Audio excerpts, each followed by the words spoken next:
do a new thing. Isikhathi esikuso bazalwane, God is in the process of doing a new thing. Kwenzeka into esingayijwayele, ingakho amehlo ethu awangabheki kakhulu ubuhlungu balesi sikhathi.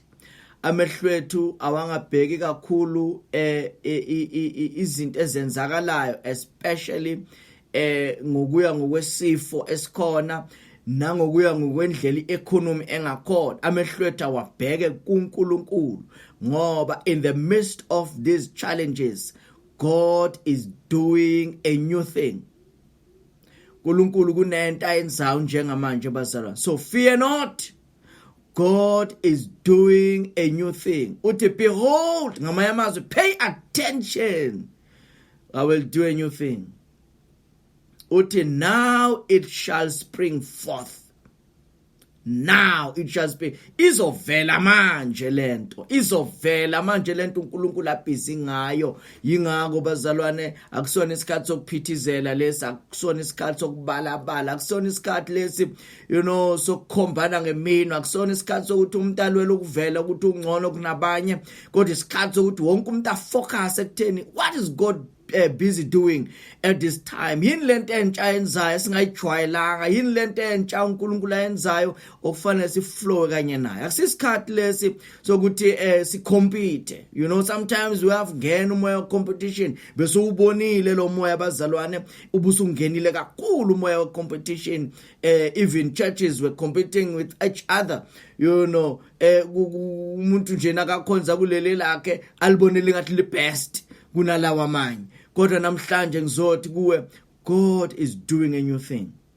God is doing a so akusona isikhathi lesi sokudonsisana, akusona isikhathi sokulwa, akusona isikhathi sokukhombana ngemenwe, isikhathi lesi sokuthi wonke umuntu afocus. Kwakhiwa umzimba kaKristu bazalwane, kwakhiwa ibandla likaNkulunkulu. Isikhathi sokuhlangana lesi, isikhathi seunity lesi bazalwane, akusona isikhathi sokuphakamisa even amagama wamasonto, but isikhathi sokuphakamisa uJesu. Uthi behold, I will do a new thing. Now it shall spring forth. Now it shall spring forth. Uthi I will even make a road in the wilderness. Yazi kungenzeka ukuthi njengamanje uzizwa usehlane njengamanje usesikhathini usendaweni la khona ungazi noma uyemva noma uyaphambili ngoba yonke into obuyijwayele isukile phambi kwakho. Isimo ozithola ukuso akusona isimo osijwayele, akuyona into obuyiplanile for this year, akuyona indlela yokuphila obokade uyijwayele, kodwa namhlanje uthi uNkulunkulu I will make a road in the wilderness. Ngamanye amazwi nala kubukeka khona kwangazuthi ayisekho indlela yaphambili, uNkulunkulu uthi ngizokwenza indlela ehlane la khona kunganathemba, la khona kuyindawo ethusayo, la khona bazalwane kunezikhathi la khona ungena ezimweni uzwe ukuthi uvalo lifikile. Ingakho uma ethi fear not, akathi fear not because vele isimo asikho fearful. Uthi fear not because kunento ethusayo. Njobethi ungasabi nje usho ngoba kunento esisabisayo. Uthi ungasabi indlela langabe amehlo akhe engayiboni, uthi I will make a road in the wilderness. Uyokwenza indlela uNkulunkulu ehlane. Si expectile bazalwane, si expect indlela ehlane. Uthi and rivers in the desert. Endaweni eyomile, endaweni enganamanzi, uthi uNkulunkulu nyokwenza imifula. Ngakhohlwa phela uNkulunkulu yena odale konke. Yingakho uma ngabe umfula ungekho yena uyakwazi ukuthi let there be and kube njalo. Kungenzeka manje ukuthi empilweni yakho uyazizwela ukuthi lento ebeyibizwa the source of life kwangathi ayisekho, kodwa ngizokutshela namhlanje God is faithful, he's doing a new thing. Into ebalekile bazalwane ukuthi silwele ukuflowa, silwele ukuhambisana naloko uNkulunkulu abhizi ngakho, naloko uNkulunkulu akwenza manje. Silwele ukuthi Nkosi sifundise indlela zakho. Lithi iBhayibheli uMoses wazazi indlela zikaNkulunkulu, uthi uIsrael bekazi imisebenzi kaNkulunkulu. Ingakho bebe complaina kakhulu ngoba bona abazi ukuthi indlela zakhe ziphakeme. Lithi iBhayibheli indlela zakhe iphakeme ayisizi indlela zethu. Ngamanye amazwi uma ngabe bazalwane uNkulunkulu ethi indlela zakhe iphakeme, ikhona indlela thina esizikhandela yona. Sinama ideas kuthiwa ngisho imicabango yakhe ayisimicabango yethu. Kunekhathi othi na ungene emweni ube creative wena ucabanga ukuthi makunje ngizoyenza nje makunje ngizoyenza nje, but ithi sewuqedile ukucabanga bese uyakhumbula futhi ukuthi uNkulunkulu una something better. Una something better. Ingakho kuthiwa mazise indlela zakho zonke yena uyoqondisa imikhondo. Mazise indlela zakho. Uma kuthiwa wenza indlela ehlane kusho ukuthi ubuhamba ngendlela yaphela indlela. Wazithola usehlane indlela isekho. Uthi uNkulunkulu don't worry uzokwenza indlela ehlane. Uma ungabe uzithole endaweni la khona kunganamanzi, kunamifula yamanzi. Amanzi abalekile bazalwane. uEliya uNkulunkulu wathi uma uEliya ecede ukuvala imvula wamholela emfudlaneni Kerith, because bekubalekile ukuthi empilweni yakhe kube khona amanzi awaphuzayo. Noma ethumela amagwababa ukuthi amlethele inyama nesinkwa, kodwa amanzi nawo abe khona, So ke uma uNkulunkulu ethi kuEliya hamba ngasemfudlaneni Kerith, wayemnikeza iprovision yamanzi, into ebalulekile empilweni. Yingakho nakulesi sikhathi bazalwane, uNkulunkulu ikhona into ayenzayo in your life. Khona umfudlana uNkulunkulu akuphuzisa kuwo ukuthi akusimkhulu ukuthi ubuke kudelelekile, but life goes on. Ingakho kulesi sikhathi samanje akusisona isikhathi sokuthi ufuna izinto zihambe ngendlela oyijwayele. Vuma uEliya bazalwane, uma ngabe akavumanga ukuthi ayophuza ngasemfudlaneni, indlala beyizomphatha. And isikhathi sokuhlala lapha ngasemfudlaneni sakudlula. Uma sidlula leso sikhathi kuthi uNkulunkulu wamyala futhi wathi now I have commanded a widow that he may feed you. Hamba. Uma efika lapha ya kwamfelokazi uthola ukuthi umfelokazi amanzi unawo amanzi, because amanzi bekabalekile kakhulu.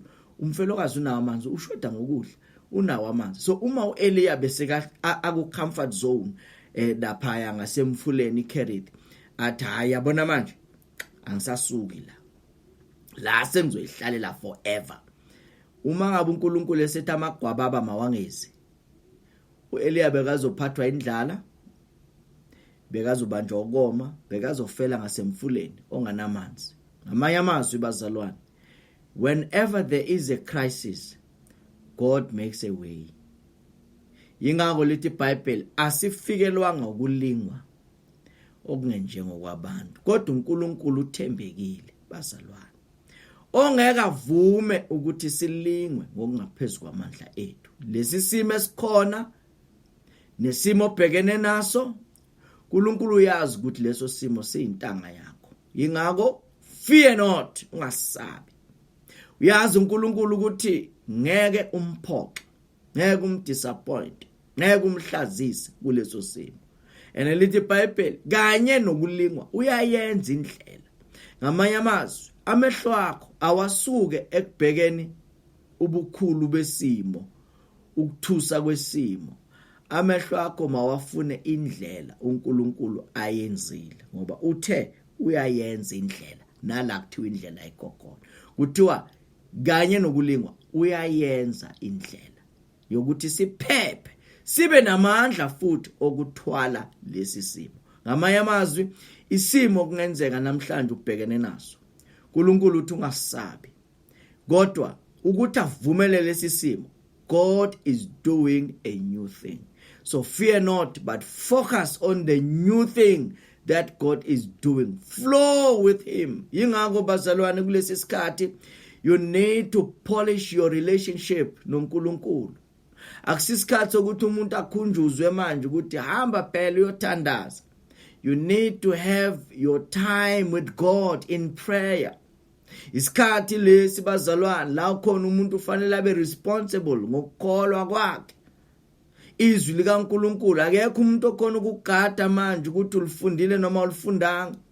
kodwa ufanele uzimisele ukuthi ngizolifunda izwi lenkosi, ngizolistudisha izwi likaNkulunkulu and ngizothandaza. Why? Because umuntu wangaphakathi ufanele ahlale strong, especially kulesi sikhathi. Uma umuntu wangaphakathi bazalwane engekho strong, lesi simo esikhona sizobukeka sibe ireality enkulu in your life and kulula ukulahla ithawula.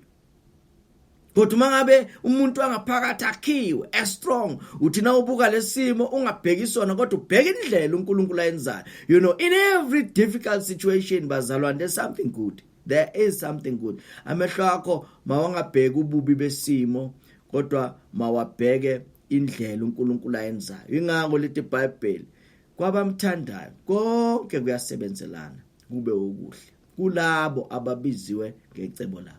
All things work together for good. All things, including this one.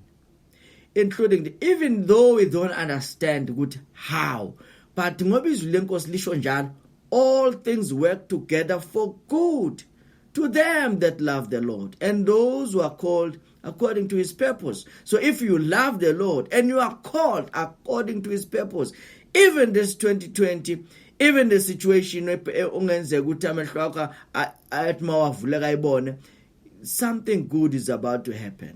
Ngicela ukusho lokho nje bazalwane, konke kuyasebenzelana kube okuhle. So ungasabi, God is doing a new thing egameni lika Jesu. Ake sithandaze. Baba, siyabonga egameni lika Jesu umusa ukuba nje sibizwe ukuthi sibantwana bakaNkulunkulu. Siyabonga ukuthi ukusho ngesibindi uthi singabakho. Siyabonga ukuthi ushilo wathi you are our only savior. Ingakho nakulonyaka sethembe wena ukuthi uyosindisa. Sibonga baba ukuthi usisindisile, uyasindisa futhi usazosindisa. Sibonga ukuthi usilwele, uyasilwela usazosilwela futhi. Sibonga ukuthi usiphilisile, uyasiphilisa futhi usazosiphilisa. Nakulolu suku lwanamhlanje sixosha umoya wokwesaba egameni lika Jesu kubantwana bakho. Khulekela amehlo kamoya mawavuleke. Ilona loyo makabone ilizwi lakho lithi behold, I will do a new thing and now it shall spring forth. Ilona lo makavula amehlo akhe makabone okusha okwenzayo. Ngegama lika Jesu. Siyabonga baba, sikunikeza udumo lonke, sibonga iprotection yakho. Sibonga ukunakekelwa nguwe, sibonga ukwakhiwa nguwe, sibonga uqiniswa nguwe, sibonga uthwalwa nguwe. Busisi ibandla lakho egameni lika Jesu, usiveze uthembekile nalokusuku lwanamhlanje. Siyabonga baba, uNkulunkulu wena wedwa kakho ofana nawe. Ngegama lika Jesu. Amen.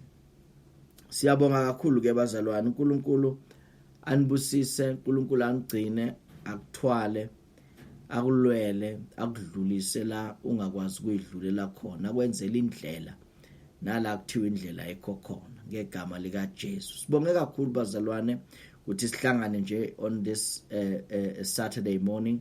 So phinda futhi sibona nekusasa ekseni, kodwa ungakhohlwa ukuthi njengoba uNkulunkulu ekusindisile nje, kusindisela ukuthi nabanye abantu basizakale ngawe. So ke mvumela kusebenzise ukuthi abantu basindiswe ngempilo yakho egameni lika Jesu. Amen. Thank you so much ke bazalwane. uNkulunkulu anibusise. Sohlangana kusasa. God bless you.